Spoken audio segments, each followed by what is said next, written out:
기도하겠습니다. 예배하라 하시고 받으시는 하나님, 시간도 기쁨과 감사로 하나님을 예배합니다. 우리의 찬양을 받으시옵소서. 지난 반년 은혜 안에 살게 하신 감사드립니다. 돌이켜보면 하나님의 자녀답게 살지 못했고 허물과 죄에서 자유롭지 못했던 우리들을 하나님 용납하여 주시기를 원합니다. 이 귀한 날, 이 기쁜 날 함께 예배하지 못하는 성도들이 있습니다. 군대 객지 애국에 있는 이들에게, 또 병상에서 치료의 손길을 기다리는 하느들에게, 모두에게 감사와 은혜의 날 되게 하여 주옵소서. 이 시간도 말씀을 증거하고 들을 때에 고침받는 역사 일어나게 하시고 하나님 만져주심을 체험하기를 원합니다. 성령 하나님, 이 시간도 기름 부어 주옵소서. 가슴의 뜨거움과 치료와 회복의 역사가 일어날 줄로 믿사오며 예수님의 이름으로 기도하옵나이다. 아멘. 할렐루야. 주님의 이름으로 축복합니다. 오늘은 7월 첫째 주일입니다. 7월을 맞기까지 지난 6개월 동안의 삶을 반추해 볼 때에 우리 모두에게는 나름 크고 작은 어려움들이 없지 않아 다 있었습니다. 그럼에도 불구하고 오늘 6개월을 마무리하고 7월 첫 시간에 하나님 앞에 예배할 수 있도록 하나님께서 지금까지 능력의 손으로 그의 장중에 붙잡아 주셔서 오늘 이 순간 예배자의 기쁨을 누리게 하신 하나님께 진심으로 감사를 드립니다. 6개월 동안, 지난 6개월 동안 지켜주시고 붙잡아 주신 하나님께서 또 시작되지는 한 6개월 동안도 하나님께서 저와 여러분의 생애를 보장하여 주실 줄로 믿습니다. 미국 버지니아주에 한 가난한 모자가 살고 있었습니다. 그의 아버지는 조지 일슨이었는데 목회하다가 일찍 돌아가시고 이제 힘겹게 일슨이라고 하는 어린 소년이 편모스라에서 힘겹게 공부를 하는 아들이 있었습니다. 어머니는 아들이 목사가 되기를 원하는 마음으로 열심히 기도했답니다. 그런데 이상하게 이 아이가 공부를 너무 잘해서 프린스턴 대학에 수석으로 입학을 하게 되고 프린스턴 대학을 수석으로 졸업을 하게 됩니다. 그리고 졸업식 날 이 일순이라는 어린 청년이 졸업생 대표로 연설을 하게 되었습니다.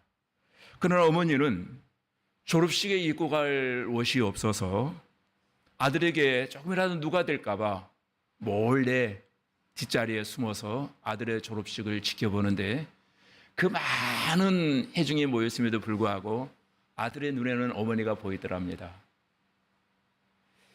그래서 이제 초라한 모습으로 숨다시피 뒷자리에 앉아서 아들의 연설을 듣고 있었습니다. 아들이 연설을 마치고 나서 말미에 이렇게 얘기하더랍니다. 제가 이렇게 오늘 영광스러운 졸업장을 받기까지 도와주신 분이 계시는데 그분이 하나님의 돌보신 은혜입니다. 하나님께 오늘 저는 감사와 영광을 돌립니다. 또 하나 감사의 조건이 있다면은 나를 여기에 이르기까지 오늘까지 지도해 주신 모든 교수님들의 덕분이었습니다. 그리고 또 한 분 잊지 못할 한 분이 계시는데 오늘이 있기까지 온갖 고생을 다 감내하며 지금까지 눈물로 기도해 주신 어머니의 은혜인 줄로 믿습니다. 그렇게 세 가지 감사를 하자 청중들의 우레와 같은 박수 소리가 울려 퍼졌고 그는 총장이 수여하는 금메달을 자기의 목에 걸지 아니하고 두 손으로 정중히 받아서 강단 뒤 어딘가에 쭈그리고 있는 어머니를 찾아가서 그 어머니에게 그 금메달을 걸어드렸다고 합니다. 그리고 이 율신이 어머니에게 그 금메달을 걸어드리면서 이렇게 말합니다. 어머니 고맙습니다. 어머니의 그 기도와 은혜가 아니었다면 오늘 저는 이 자리에 설 수가 없었습니다. 친정 어머니께 감사를 드립니다라고 하는 고백이 마이크를 통해서 온 회중에게 들려졌고 그 졸업식장은 감사의 자리임에도 불구하고 오늘 두 분의 찬양이 모두를 슬프게 했던 것처럼 두 찬양이 모든 회중을 눈물바다로 만들어 버렸다고 합니다. 그리고 이 청년이 훗날 모교인 프린스턴 대학교의 총장이 되었고 총장에 올라가서 8년 동안 총장직을 잘 감당하고 있는데 뉴저지주의 주지사가 되었고 후에는 이 사람이 노벨 평화상을 받고 또 그 후에 미국의 28대 대통령이 된 우드로 윌슨에 대한 이야기입니다. 그는 역경 속에서도 늘 하나님께 감사하는 마음을 잊지 않았고 지금까지 자기를 위해서 기도해 주신 모든 지도해 주신 교수님들과 눈물로 기도해 주신 어머니를 잊지 않았다는 겁니다. 그런데 윌슨은 아버지가 목회자였기 때문에 조지 윌슨이 목회자로 있다가 일찍 운명했기 때문에 아들 윌슨이 프린스턴 대학교를 수석으로 졸업한 이후에 꼭 목회자가 되기를 원하는 마음으로 기도를 했는데 중요한 것은 그 윌슨이 목회자는 되지 못했고 미국의 28대 대통령으로 굉장히 성공적인 대통령의 역할을 감당했다고 알려지고 있습니다. 오늘 본문에 보면은 생사의 위기에 봉착한 한 사람이 등장하는데 그 이름이 바로 히스기야 왕입니다. 어느 날이었습니다. 선지자 이사야를 통해서 병들어 죽게 된다고 하는 소식을 듣고 있습니다. 당시 나라의 형편은 아수르로부터 공격을 당하고 있는 처지였습니다. 왕인 자신이 병들어 죽게 되면 나라는 망하는 것이 자명한 사실이었습니다. 큰 고통, 자기가 죽게 되면 나라는 망하고 모든 백성은 이제 포로로 잡혀갈 그런 위기에 직면한 것입니다. 그는 죽음 직전에 경험한 하나님의 놀라운 자비를 잊을 수가 없었습니다. 보통 이와 같은 사건이 다가오면 인간의 방법과 수단을 동원하는데 히스기야는 하나님께 기도하는 왕이었습니다. 왕으로서의 체면도 다 버리고 오직 하나님 앞에 나가서 눈물로 통곡하며 하나님 앞에 매어달리기 시작합니다. 그 내용이 오늘 28장, 38장 3절에 나와 있죠. 그리고 그는 그 기도대로 하나님께로부터 응답을 받고 얼마나 그 응답해 주신 하나님이 감사한지 그 은혜를 하나님께 봉헌하고 싶었고 평생 바쳐드리고 싶은 것이 히스기야의 마음이었습니다. 이사야서 38장 10절에 보면 히스기야가 이렇게 말합니다. 내가 중년의 음부에 문이 들어가고 여생을 빼앗기게 되리라 하였도다. 인생은 죽음으로 망각하고 모든 사람은 죽음을 망각하고 살아가는데 절대로 죽음은 인간을 잊지 아니하고 언제나 초청하고 있다는 사실이에요. 이런 말이 있습니다. 불확실한 미래 중 확실한 미래는 바로 죽음이다. 이것을 안다면 우리는 늘 준비하고 살아야 될 것이다. 왜 준비해야 되는가? 죽음은 인생의 끝이 아니라 영원한 삶의 시작이기 때문에 우리는 준비를 잘해야 된다고 하는 말이 있습니다. 본문에 나오는 히스기야는 29세의 왕이 되어서 10년 동안 나라와 민족을 위해서 정말로 최선의 열심을 다 쏟는 그런 왕이었습니다. 그래서 어느 날 죽음의 그림자가 그에게 음습이 오는 것입니다. 어떻게 보이는 가장 큰 고통의 순간을 맞이해야만 하는 순간이었습니다. 그런 고통의 순간이 오자 히스기야는 자기의 처지를 처절히 한탄하기 시작합니다. 11절에 보면은 이렇게 말합니다. 내가 다시라고 하는 말이 3번이나 반복 강조되어지고 있는 것을 볼 때 다시는 내가 사랑하는 사람들을 보지 못할 것이다. 다시는 내가 하나님을 보지 못할 것이다. 다시 사람들과 단절되어진다고 하는 그 아픔이 그에게 찾아온 거예요. 12절로 13절에 보니까 나의 명예의 조속간에 마치리로다. 2번이나 강조하면서 인생이 한창 때인데 죽음의 그림자가 자기에게 찾아왔다는 거예요. 이런 환경이 찾아오면 모든 사람은 믿음이 있다 없다를 떠나서 자기 인생을 한번 되돌아보며 한탄하기 시작할 것입니다. 인간적인 관점에서 바라보면 절망할 수밖에 없다는 겁니다. 그런데 히스기야는 그 절망적인 상황 속에서도 한 가닥 희망을 갖고 하나님 앞에 매달리기 시작합니다. 그 내용이 38장 14절에 나오는데 그는 기도하기 시작합니다. 어떻게 기도합니까? 한번 읽어볼까요? 14절을 시작. 핫같이 지저귀이며 비둘기같이 슬피 울며 나의 눈이 새하도록 앙망하나이다. 여호와여 앞절을 받사오니 나의 중보가 되옵소서. 여러분, 히스기야가 한 가지 분명한 것을 알고 있었습니다. 기도는 망가져버린 상태를 수선할 수 있는 좋은 도구라고 하는 사실을 히스기야는 알았다는 거예요. 기도 외에는 다른 방법이 없고, 기도만이 나를 고칠 수 있고, 온전히 다 엉망진창이 되어진 이 상태를 하나만이 수습할 수 있다. 히스기야가 살아날 수 있는 방법은 기도밖에 없다라고 해서 그는 기도를 선택합니다. 그런데 2절에 보니까 그의 기도는 여러분 보시는 바와 같이 보통 기도가 아니에요. 얼굴을 벽으로 향한 채 사생결단으로 기도하기 시작합니다. 울면서 기도했고 눈이 희미해질 때까지, 지칠 때까지 기도합니다. 그러면서 38장 15절을 한번 띄워주시기 바랍니다. 여기에 기도하는 내용이 나오는데 이렇게 말합니다. 말미에 보면은 내가 종신토록 방황하리이다 라는 내용이 나옵니다. 기도의 내용에 종신토록 방황하리이다. 여러분 15절을 읽다 보면은 이게 뭐지? 갑자기 문맥이 확 바뀌어버려요. 내가 종신토록 방황하리이다.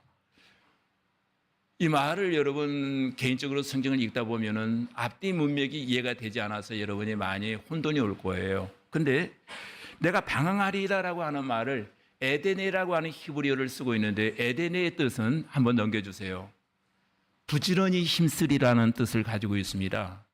아마 성경을 전후 문맥을 잘못 해석하면서 아마 나타난 오류라고 생각이 되어지는데 원문에 보면은 에데네라고 하는 단어를 써서 내가 종신토록 힘쓰리라라고 하는 뜻이고 또 신말 성경에 보면은 이렇게 되어 있습니다. 남은 시간이 남아 상가 신중히 행할 따름이다.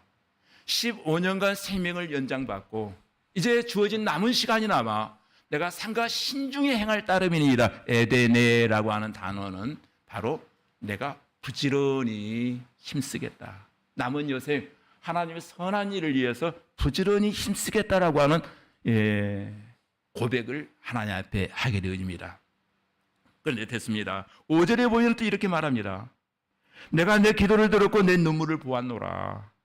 내가 내 수완에 15년을 더하고 너와 이 성을 아수르 왕의 손에서 건져내겠고 내가 또 이 성을 보호하리라. 히스기야의 기도에 하나님이 반응하셨는데 수명을 15년간 연장시켜 주실 뿐만 아니라 그 성도 지금 아수르의 침략군으로 말미암아 나라가 풍전등화와 같은 상태에 있는데 나라도 내가 지켜줄 것이다. 하나님께서 생명 연장을 위해서 기도했는데 나라도 덤으로 지켜주시겠다고 하는 하나님의 응답을 받게 됩니다. 이와 같은 응답을 받고 하나님 앞에 너무너무 감사한 거예요. 나는 조금 더 살기를 원해서 하나님 앞에 성기도를 드렸는데 하나님 내 생명을 연장시켜 주실 뿐만 아니라 나라와 민족의 장래를 하나님이 덤으로 책임져 주시겠다. 너무너무 감사한 거예요. 그래서 그는 병 낫고 난 이후에 17절로 20절 말씀을 통해서 하나님 앞에 감사 원리를 발견하게 되었다는 거예요. 어떻게 하나님 앞에 감사하며 살까? 여러분, 오늘이 맥주 감사 주일입니다. 왜 감사해야 되는가? 감사는 누가 할 수 있을까? 히스기야의 모습을 통해서 하나 깨달을 수 있는 것은 감사는 아무나 할 수 있는 것이 아니라 깨달은 자만이 할 수 있는 특권이라는 사실이에요. 아무나 할 수 있는 게 아니에요. 예수 믿는 자의 특권인데 어떤 특권인가? 깨달은 자만이 하나님 앞에 감사를 표현할 수 있다는 거예요. 이제 감사라고 하는 말을 헬라어로 유카리스티아라고 하는 뜻을 쓰고 있는데 큰 깨달음이라고 하는 뜻입니다. 유카리스티아라고 하는 말의 의미는 큰 깨달음. 감사는 아무나 하는 것이 아니고 큰 깨달음이 임한 사람. 그것이 깨달아진 사람만이 하나님 앞에 감사를 표현할 수 있다는 거예요. 이것이 깨달아지면 누구든지 하나님 앞에 감사를 고백하지 아니할 수 없다는 거예요. 여러분, 큰 깨달음, 하면은 어떤 것이 생각납니까? 유카리스티아, 내게 하나님 감사의 조건을 주셨어요. 내가 예수 믿고 구원받은 거 감사의 조건입니다. 무엇보다도 내가 하나님의 백성 되었다고 하는 것이 가장 큰 감사의 제목이에요. 나 같은 죄인이 구원받아 하나님의 자녀가 되었다. 자녀가 되어진 나에게 지금까지 일용할 양식을 날마다 허락하신 하나님, 일용할 양식과 일용할 은혜가 아니었다면 우리는 오늘 이 시간 존재하지 못할 텐데 하나님이 오늘 또 일용할 은혜로 나를 축복하시고 여기까지 인도하셨다. 또한 우리가 지낼 수 있는 거처를 허락하신 하나님, 우리가 정상적인 두 눈을 가지고 있다는 것, 이러한 모든 것이 다 감사의 조건입니다. 유카리스티아, 큰 깨달음이 우리에게 임할 때 내 현재의 모습 그대로를 가지고 하나님 앞에 최선으로 영광을 올려드릴 수밖에 없다는 거예요. 나의 상태의 여부를 떠나서 지금 존재만으로도 하나님 앞에 감사할 수 있는 그런 큰 깨달음이 저와 여러분에게 임하여지기를 주님의 이름으로 축복합니다. 계속해서 17절에 히스기야는 너무너무 감사해서 이렇게 고백합니다. 보옵소서, 내게 큰 고통을 더하신 것은 내게 평안을 주려 하심이라. 이 고백은 정말로 깨달음이 없이는 이 고백을 드릴 수는 없어요. 이 말은 보통 이 말의 의미는 그거예요. 고통이 하나님 은혜로부터 비롯되었다는 거예요. 하나님 내게 고통을 주셨는데, 고통이라고 하는 포장지에 평안을 싸서 주셨는데 포장지만 보면은 고통으로 여기고 우리는 그것을 버리고 말 거예요. 고난 뒤에 평안이 숨어 있는 것을 깨닫게 되었다. 고난으로 말미암아 평안의 귀중함을 하나님이 내게 알게 해주신 것을 감사합니다. 이런 고백입니다. 어떤 사람들은 자기에게 주어진 인생을 굉장히 불행하게만 생각하고 불행은 행복의 전주국이 될 수 있다고 하는 사실을 인정하려고 들지 않습니다. 고통의 포장지에 분명히 평안이 쌓여있다는 것을 히스기야가 알았다는 거예요. 고통을 고통 자체로만 보면 고통을 자꾸 피하려고 합니다. 그런데 이상합니다. 이 고통이라고 하는 것은 피하면 피할수록 더 빨리 다가오는 느낌을 준다는 것입니다. 결국 뚜껑을 열어보면 고통 안에 평안이 들어있는데, 고통을 피할 수 있는 노하우가 거기에 들어있는데 사람들은 고통 자체를 마주하려고 하지 아니하고 직면하려고 하지 아니하고 자꾸 피하는 방법을 선택한다는 거예요. 하나님 우리에게 가장 선한 열매를 주시려고 목적이 선한인데, 그래서 고통이라고 하는 과정을 허락하셨는데 고통을 마주하려고 하지 않는다, 직면하려고 하지 않는다는 거예요. 히스기야 왕은 자기에게 직면한 그 고통을 믿음으로 받아들이며 여기에는 분명히 하나님의 선하신 목적이 있다. 그래서 하나님께 기도합니다. 기도했더니 그의 입술에서 감사가 터져 나오기 시작합니다. 오늘 이 시간 맥주 감사주의를 맞이하며 지나온 6개월 동안을 반추하시는 가운데 여러분의 감사의 제목이 큰 깨달음으로 여러분 가슴속에 점이오는 귀한 시간이 되어지기를 원합니다. 특별히 우리들의 자기 현재의 모습 그대로가 하나님께서 허락하신 최선의 모습을 생각하고 여러분 감사해야 될 줄로 믿습니다. 히스기야가 깨달은 두 번째 감사의 제목이 뭔 줄 압니까? 감사는 오직 산자만이 할 수 있는 것이다. 생명이 떠나면 감사할 수 없다라고 하는 사실을 히스기야가 깨달았답니다. 우리 18절로 19절을 한번 띄워주시고 한번 같이 읽도록 하겠습니다. 18절로 19절입니다. PPT에 띄워주세요. 시작. 사망의 주를 찬양하지 못하며 구덩이에 들어간 자가 주의 신실을 바라보지 못하되 오직 산자, 곧 산자는 오늘 내가 하는 것과 같이 주께 감사하며 주의 신실을 우리가 그의 자녀들에게 알게 하리이다. 아멘. 여러분, 죽은 자는 감사할 수 없답니다. 이해가 가십니까? 나중에 하지, 그러다 죽었어요. 죽은 다음에는 감사할 수 없어요. 또 살아있으나 감사를 모르는 사람은 뭐와 같다? 죽은 사람과 같다는 거예요. 그리고 우리들이 자기들이 살아있다고 하는 사실 자체만으로도 감사의 조건이라는 거예요. 병들었느냐, 병이 들지 않았느냐, 돈이 있느냐 없느냐, 공부를 잘하느냐 못하느냐, 성공했느냐 실패했느냐, 이걸 떠나서 살아있다고 하는 것 자체만으로도 여러분 감사할 수 있기를 바랍니다. 전도서 9장에 보니까 죽은 사자보다 산 개가 낫다는 말이 나옵니다. 죽은 사자보다 산 개가 낫답니다. 인생은 살아있다고 하는 것 자체가 감사의 제목이라는 거예요. 살아있기 때문에 우리의 일거리가 있고 문제가 발생하고 그 문제를 해결하려고 동분서주하고 땀방울 흘려가며 우리는 열심히 일합니다. 살아있기 때문에 그렇게 한다는 거예요. 죽어버리면 일도 없고 고민할 일도 없고 세상에 가장 평안한 장소는, 고통이 없는 장소는 공동묘지라고 합니다. 늘 안식만 있는 장소라고 합니다. 살아있기 때문에 우리에게는 고통이 있고 아픔도 있고 문제도 발생한다는 거예요.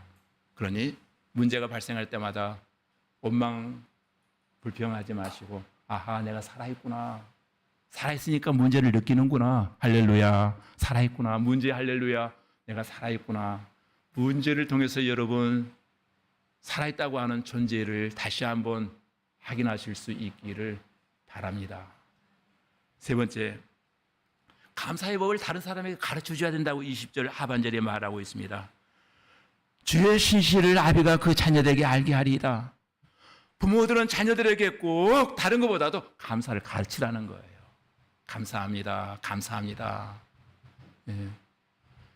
여러분, 윌슨 대통령이 감사를 실천함으로 말미암아 감사가 그의 트레이드 마크가 되었던 것처럼, 예? 여러분에게도 자녀들에게 늘 감사를 가르칠 수 있고, 목회자가 성도들에게 늘 감사의 법을 가르쳐야 됩니다.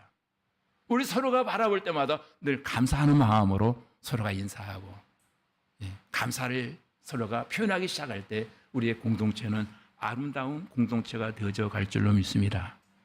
예, 우리 인간들이 은혜를 잃어버리는 것은 너무도 자연스럽습니다. 그래서 감사를 모르는 인생은 마치 들꽃과 같아서 가만두면 그 마음속에 배은망덕이라고 하는 잡초가 자라나기 시작한다라고 하는 말이 있습니다. 그러나 감사하는 것은 장미 같아서 물을 주고 정성스럽게 기르고 사랑하고 가꿀 때에 거기에서 향기가 나기 시작한다. 감사하는 삶 속에는 향기가 나기 시작합니다. 그러나 감사를 잃어버리면 악취가 나기 시작한다는 거예요. 또 히스기야는 다짐합니다. 20절 말씀해 보니까 평생을 하나님께 감사 찬양을 드리겠다. 우리가 정신토록 여호와의 전에서 수금으로 나의 노래를 노래하리다. 이 말이 무슨 말인가 하면은 하나님께서 내게 베푸신 은혜, 어떤 일이 앞으로 일어난다 할지라도 나는 죽을 때까지 하나님께 감사의 노래를 부르며 살겠다. 이 고백을 하고 있습니다. 그처럼 순간적으로 감사하지 말고 여러분도 끝까지 형편과 환경을 초월해서 여러분의 입술에는 날마다 감사가 넘쳐나게 되어지기를 주님의 이름으로 축원합니다. 그래서 이 감사가 없는 인생, 감사가 없는 심령은 채울 방법이 없답니다. 무슨 말인가 하면은 감사가 없는 심령은 돈이 있어도 불평하고 돈이 없어도 불평합니다. 불평이 트레이드 마크처럼 달라붙어 있는 사람, 돈이 이렇게 많은 거야 씨 하면서 불평하고, 돈이 없으면 또 돈이 이렇게 없는 거야 씨, 이래도 씨 저래도 씨 하면서 불평한다는 거예요. 여러분, 누군가에 관심을 가졌습니다. 관심을 주었습니다. 관심 가져준다고 불평하고 또 관심 안 가져준다고 불평합니다.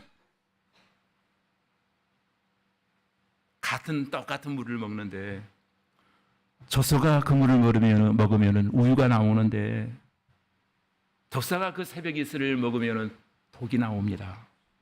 똑같은 사건에서 감사가 없는 심령은 불평하지만은 감사가 있는 심령은 늘 모든 것을 감사로 노래하기 시작합니다. 여러분, 감사를 체질화시킬 수 있기를 바랍니다. 감사하면은 더 대하고 싶고 더 하고 싶고 더 주고 싶고 더 풍성히 나눠주고 싶잖아요. 그런데 불평하기 시작하면은 악취가 나기 시작합니다. 그래서 환경이 감사의 조건을 만들어주는 것이 아니라 먼저 감사할 때 환경은 만들어지는 줄로 믿습니다. 여러분의 환경을 만들어 가실 수 있기를 바랍니다. 그러므로 여러분도 고통 중에도 감사하실 수 있기를 바랍니다. 하나님, 이 고통에 선하신 하나님의 뜻이 있는 줄로 믿습니다. 견디게 하옵소서, 이기게 하옵소서, 무너지지 말게 하옵소서. 이렇게 우리 기도해야 돼요. 피하게 해주시옵소서. 이 고통이 옆집으로 가게 하시옵소서. 옆에 기도 안 하는 그 사람에게 이 고통이 가기를 원합니다, 그렇게 말하지 마시고. 웃는 분들 다 속이 있어요. 다. 옆 사람은 당해도 괜찮아요. 나는 좀 피하고 싶어요, 그 고통을. 이게 아니라 하나님 이 고통에 선하신 뜻이 있는 줄로 믿습니다. 이길 수 있는 믿음과 저력을 주옵소서. 기도하지 아니하고서는 이 고통을 내가 견딜 수 없네요. 하나님, 기도의 영역을 내게 더하시옵소서. 하나님은 절대로 인색하신 하나님이 아니에요. 붙들어 주실 줄로 믿습니다. 지금까지 살고 있는 것 자체가 그럼에도 불구하고 하나님이 붙들어 주셨다는 거예요. 여러분, 제가 깨달은 것이 하나 있습니다. 죽을 고비를 저는 넘겨보았는데 감사하지 아니하면은 기도가 나오질 않더라고요. 감사하지 아니하면은 내 입술에 찬양이, 입술로는 찬양이 되어지는데 가슴에서 우러나는 그 찬양이 나올 수 없더라고요. 감사해 보세요. 기도의 문이 열릴 거예요. 나는 기도가 안 열린다고요? 기도가 안 된다고요? 불을 보듯 뻔한 것은 그 사람의 삶 속에는 감사가 빠져버렸다는 거예요. 감사하면 기도가 절로 나오고요. 감사하면 찬양하게 되고요. 감사하면 누군가를 위해서 희생하고 나누어주고 싶어져요. 네? 나는 오늘 여기에 모인 여러분들이 누군가로부터 아우, 그분 믿음 대단해, 짱이야, 이 소리 듣기보다는 그분은 감사하는 성도야, 그분은 감사하는 사람이야. 예. 믿음의 크기와 감사의 크기는 항상 비례합니다. 또한 이 감사는 인간관계를 승리하게 만들어줘요. 대인관계 기술이라든가 이런 많은 이론들이 보면은 누구에게 사람이 가까이 오고 누가 하는 일이 잘 풀리는가 하면 감사가 있는 사람은 일이 잘 풀려져요. 퍼포먼스로 뭐 누구에게 보여주기 위한 감사가 아니고 삶 속에 감사가 젖어 있다 보면 다 감사해요.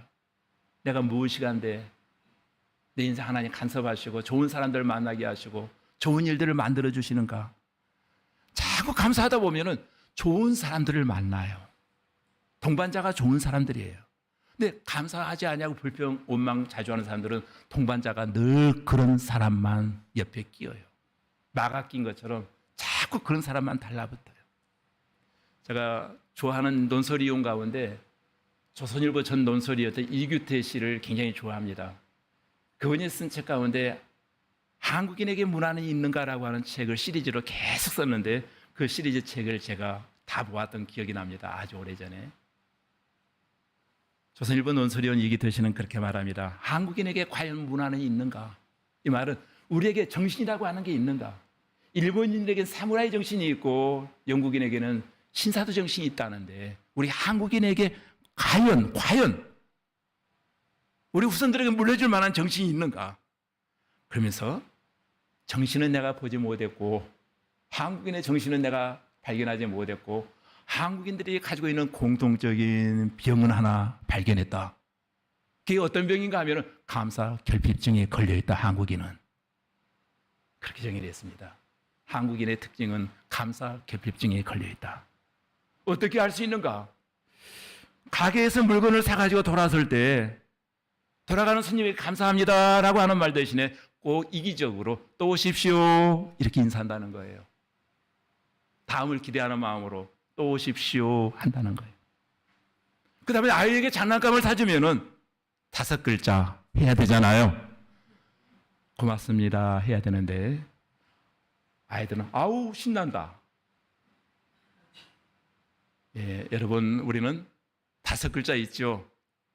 예, 감사합니다, 고맙습니다 해야 되는데 뭐 이런 걸 또 한다든가 하면 안 된다는 거예요. 근데 우리 한국인에게는 감사 결핍증에 걸려 있어.